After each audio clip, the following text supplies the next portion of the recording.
Imagine a sunrise that never arrives. Not because clouds gather, not because winter deepens, but because the sun simply stops shining.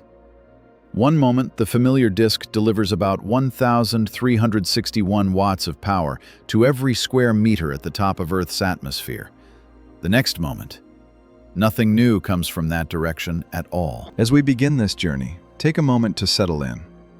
If you wish to return to this observatory again, you are welcome to subscribe. But for now, let's turn our eyes to the sky. First, there is a strange comfort in the delay. Sunlight takes time to cross space. You feel the world exactly as it is for about 8 minutes and 20 seconds, because light needs roughly 499 seconds to travel 149.6 million kilometers from the sun to Earth. The sensation is almost like hearing a last note lingering in a cathedral, even after the singer falls silent. Then the note ends. The day sky drains of its blue, not slowly, but with a clean finality. You sense the air losing its luminous veil, because the blueness is only scattered sunlight. This is the Rayleigh scattering law, and it works like a gentle sorting of colors, as if the atmosphere is a bowl of fine powder that prefers to toss short blue wavelengths around more than the longer reds. With no incoming sunlight to scatter, the powder has nothing to throw.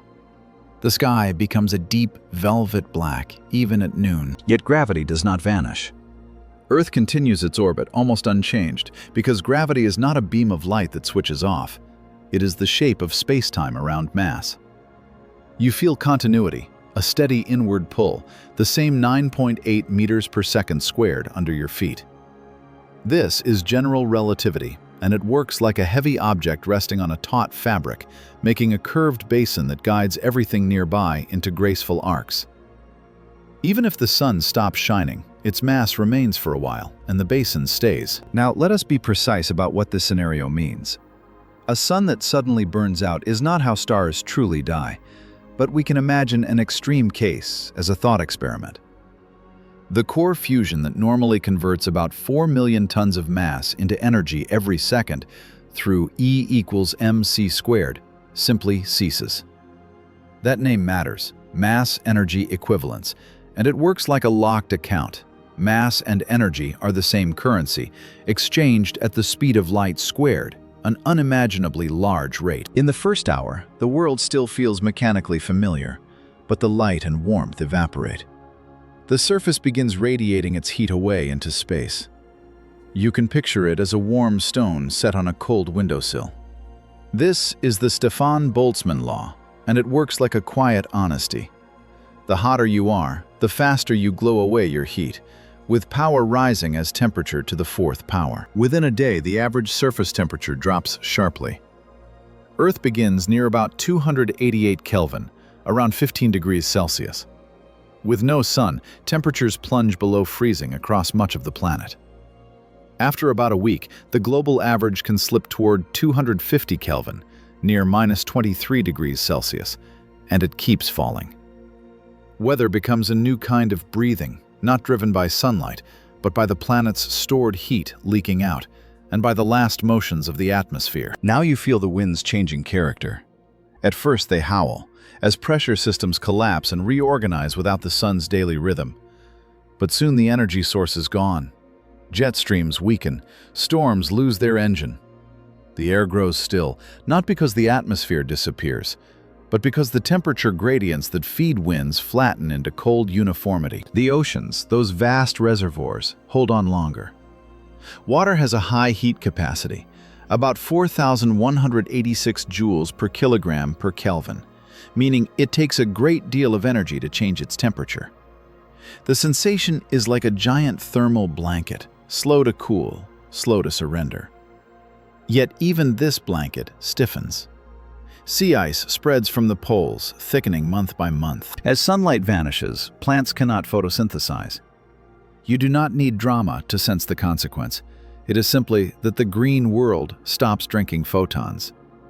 This is photosynthesis, and it works like a molecular workshop where chlorophyll uses light to move electrons uphill, storing energy in chemical bonds like a battery charged by dawn. Without that charge, the workshop goes dark. Still, Earth has a few quiet lamps. Geothermal heat leaks from the interior, averaging about 0.09 watts per square meter globally. Tiny compared to sunlight, but it is not nothing. You can imagine it as the faint warmth of a distant ember under ash. Around hydrothermal vents on the seafloor, life can continue for a time, because chemistry replaces sunshine, feeding on gradients of sulfur and iron. Look up again. The moon is still there, orbiting at about 384,000 kilometers. Without the sun, the moon does not glow white. It turns into an obsidian coin. Yet it still tugs on Earth. You feel tides as a slow flexing of the planet, the crust rising and falling by centimeters. This is tidal force, and it works like a gentle stretching. Gravity pulls harder on the near side than the far side, as if Earth is being kneaded, slowly, patiently. Our understanding of this kneading is not guesswork. Apollo astronauts leave seismometers on the moon, and they listen to moonquakes. On Earth, networks of seismometers record solid Earth tides, the ground itself moving with lunar rhythm. Even in darkness, the instruments keep hearing the planet's quiet motions. After a few months, the average surface temperature can drift toward 200 Kelvin, around -73 degrees Celsius. Carbon dioxide begins to freeze out of the air. You sense this as the atmosphere thinning, like a blanket being lifted away. This is the phase diagram of CO2, and it works like a map of states, pressure and temperature, deciding whether a substance is gas, liquid, or solid, like a coin that can be heads, tails, or edge, depending on how you hold it. At about 194 Kelvin, carbon dioxide deposits as dry ice. It settles in polar basins, glittering faintly in starlight, a pale frost on a black world. As CO2 falls out, the greenhouse effect weakens further. This is the greenhouse effect, and it works like a selective curtain, letting visible light in while holding back some infrared warmth, like a room that stays cozy because the windows reflect the heat back inside. Without sunlight and with less CO2, the curtain becomes thin. Nitrogen and oxygen remain gaseous much longer. Nitrogen condenses near 77 Kelvin, oxygen near 90 Kelvin at 1 atmosphere. Earth might not reach those temperatures quickly because the oceans and the crust keep bleeding heat for a long time.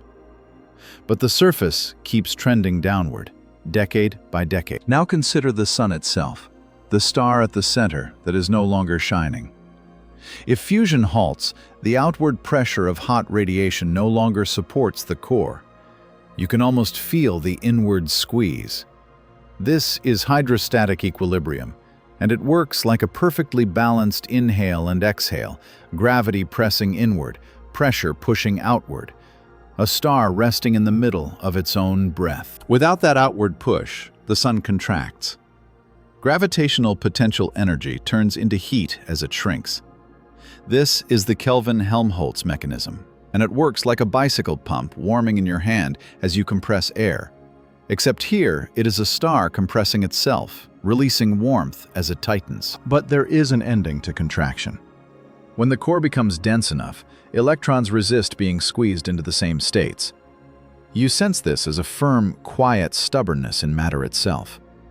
This is electron degeneracy pressure, and it works like a crowded theater where every seat is taken, no matter how much you press more people toward the door. Quantum rules prevent two identical electrons from sitting in the same place with the same posture. The sun settles into a white dwarf, a star remnant roughly the size of Earth, about 12,000 kilometers across, but containing around half to 1 solar mass, depending on what mass is lost during the collapse. Its surface can begin extremely hot, tens of thousands of Kelvin, even 100,000 Kelvin in young white dwarfs. Yet it is tiny, so its total light is far less than the sun's. The solar system now has a new kind of lantern at the center, brilliant in temperature, faint in reach. You can feel the change at Earth's distance. The light from a white dwarf fades with distance in a strict geometric way. This is the inverse square law, and it works like ripples spreading on a pond, the same energy stretching over a larger and larger circle, so each square meter receives less and less. At 1 astronomical unit, the warmth is a whisper. If the white dwarf shines at, say, 1/10,000th of the sun's luminosity, then Earth receives 1/10,000th of the former sunlight. The equilibrium temperature scales as the fourth root of that flux. 1/10,000th to the 1/4 is 1/10th. So Earth's effective temperature drops from about 255 Kelvin to about 25 Kelvin, near minus 248 degrees Celsius, colder than Pluto's daytime. Not immediately, but as the planet relaxes into its new energy budget. At 25 Kelvin, air is not air. Nitrogen is solid, oxygen is solid, argon is solid. The atmosphere collapses onto the surface like a snowfall of gases. You can imagine a silent blizzard made of what you used to breathe, drifting into lowlands, piling into pale dunes. Yet the planet still spins. A day is still about 23 hours, 56 minutes, the sidereal day. The stars still appear to wheel overhead. Without the sun, the constellations are visible all the time, and the Milky Way becomes an arch of powdered light. The cosmic microwave background is still there too, at 2.725 Kelvin, the faint afterglow of the early universe. But your eyes cannot see it. We know it because radio telescopes measure it, and because space missions like COBE and Planck map its tiny temperature ripples, the baby picture of cosmos. As years pass, the oceans freeze to the bottom. The ice thickens, perhaps kilometers deep. Underneath, the seafloor vents still leak warmth and chemicals. Life, if it persists, becomes a deep time life. Slow metabolisms, faint biological frequency. Ecosystems lit by chemistry, not by day. Now the night sky changes in subtler ways. Planets no longer shine by reflected sunlight. Jupiter, Saturn, and the rest become dark globes, but they still emit their own internal heat. Jupiter radiates about 1.6 times the energy it receives from the sun today. But in this scenario, it receives nothing, so its glow in infrared becomes its only signature. You can imagine it as a large, warm stone in a cold field, barely visible unless you look with the right kind of eyes. We have those eyes. Space telescopes and instruments like the Voyager probes teach us that planets have magnetic fields, radiation belts, internal heat, and moons with subsurface oceans. Voyager 1, now over 24 billion kilometers away, still sends faint radio whispers back, a human artifact traveling through a solar system that, in our thought experiment, grows dim. Let the pace slow further, because now we enter deep time. 1,000 years into the darkness, Earth's surface is a sculpture of ice and frozen air. Mountains wear a glaze of nitrogen snow. Valleys fill with pale solids. The tectonic plates continue to creep centimeters per year because radioactive decay still warms the mantle. This is radiogenic heating, and it works like slow-burning coals mixed into rock. Isotopes like uranium-238 and potassium-40 releasing energy as they decay, keeping the deep Earth from going completely still. 1 million years in, the white dwarf at the center cools. White dwarfs have no fusion. They simply radiate stored heat. You can sense it like a kettle set aside, cooling through the night. This is white dwarf cooling theory, and it works like a measured fade, the star's temperature and luminosity declining predictably with time, so predictably that astronomers use white dwarfs as cosmic clocks to estimate the ages of star clusters. As the dwarf cools, from say 100,000 Kelvin down to 10,000 Kelvin, its spectrum shifts, its brightness wanes. Eventually, it becomes a black dwarf in concept, though the universe is not old enough yet for true black dwarfs to exist. The cosmos itself is only about 13.8 billion years old, and even the coolest known white dwarfs are still warmer than the background of space. Tens of millions of years pass. Orbits remain, guided by angular momentum, the conserved spin and sweep of celestial motion. This is conservation of angular momentum, and it works like an ice skater turning, arms in or out, changing speed but not losing the total turning that the universe keeps track of. Planets continue their paths unless something perturbs them. But perturbations exist. Passing stars drift by on timescales of tens to hundreds of millions of years. The Oort cloud, extending perhaps 100,000 astronomical units, is loosely bound. A passing star can shake comets loose. This is gravitational perturbation, and it works like a soft tap on a distant mobile. A tiny nudge at the top, producing a slow, wide swing at the bottom. In this dark solar system, a comet's approach is not a bright spectacle because there is no sunlight to boil its ices into a glowing tail. Instead, it is a cold visitor, a moving mountain of ice in blackness, detectable only by its faint heat and its gravity. 100 million years in, Earth is a quiet sphere. The surface is near the temperature set by internal heat and the faint starlight in the fading white dwarf, perhaps a few tens of Kelvin. The oceans are locked. The atmosphere is a memory, layered on the ground. But deep below, there is still motion.